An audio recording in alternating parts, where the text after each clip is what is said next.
بسم اللہ الرحمن الرحیم۔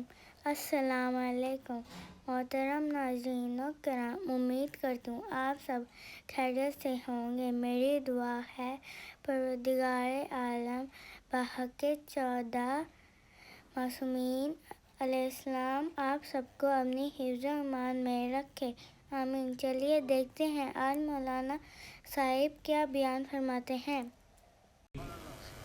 پورے قرآن مجید میں یہ جو محاورتاً کہا جاتا ہے کہ 6666 آیتیں ہیں، پورے قرآن مجید میں کہیں 2 رکعت نماز کی تفصیل پروردگار عالم نے یکجا نہیں لکھی وضاحت کے ساتھ۔ توجہ ہے؟ سب سے بڑا حق پروردگار کا جو مومن پر ہے، اسے اجمالاً کہہ کر اقیم الصلاۃ کہہ کر گزر گیا پروردگار، اقیم الصلاۃ کہہ کر گزر گیا۔ لیکن جہاں بندوں کے حقوق کا مسئلہ تھا، مثال دے دوں، میراث کے احکام قرآن مجید میں کتنی تفصیل سے ہیں۔ ماں باپ زندہ ہو تو ان کا کتنا حصہ ہے، ماں باپ نہ ہو تو کتنا حصہ ہے، صرف ماں ہو تو کتنا حصہ ہے، صرف باپ ہو تو کتنا حصہ ہے، کوئی نہ ہو صرف کلالہ ہو تو اس کا کتنا حصہ ہے، بھائی ہو تو کتنا ہے، بہن ہو تو کتنا ہے، بیٹے بیٹیاں، کتنی تفصیل سے تفصیل احکام ہیں وراثت کے۔ اتنی تفصیل سے احکام اس لیے بیان ہوئے کہ یہاں حقوق بشر کا مسئلہ تھا۔ رہن کے احکام قرآن مجید نے کس قدر تفصیل سے بیان کیے۔ اسی سورہ مبارک بقرہ کی طویل ترین آیت، قرآن مجید کی طویل ترین آیت، سوال ہے قرآن مجید کی طویل ترین آیت کس حکم میں ہے؟ اللہ کے حقوق کے بارے میں ہے یا بشر کے حقوق کے بارے میں؟ بشر کے حقوق کے بارے میں۔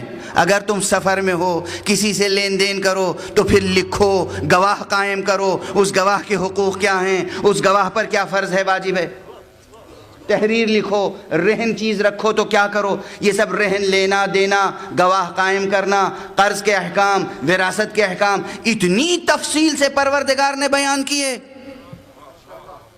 اور نماز کا حکم بیان نہیں کیا، مزاج قرآن یہ سامنے آیا کہ پروردگار اپنے حقوق کے معاملے میں تو درگزر سے کام لے سکتا ہے، مگر بشری حقوق کے معاملے میں درگزر سے کام نہیں لے سکتا۔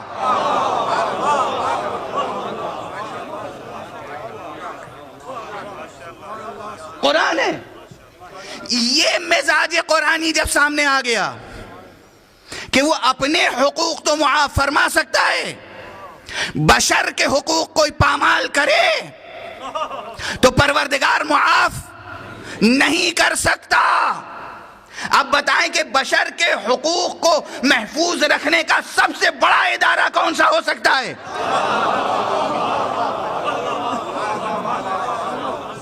حکومت۔ بشری حقوق کا تحفظ کیسے ممکن ہے؟ اگر حکومت مستحکم ہے تو بشری حقوق محفوظ رہیں گے، اگر حکومت مستحکم نہیں ہے تو بشری حقوق محفوظ نہیں رہیں گے۔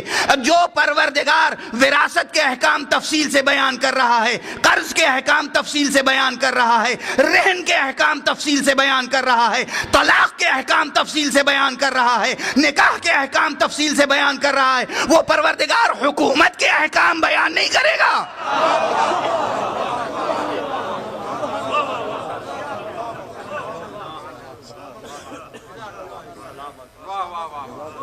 1400 برس سے بحث چلی آ رہی ہے۔ میں پھر عرض کر رہا ہوں، یہ جملہ اس مرتبہ اس سفر میں کئی مرتبہ، جتنے اسلامی ممالک ہیں، ہر ملک میں ہر مسلم بچے کو اس کے نصاب تعلیم میں پڑھایا جانا چاہیے کہ قرآن کا نظریہ حکومت کیا ہے، قرآن کا نظام حکومت کیا ہے۔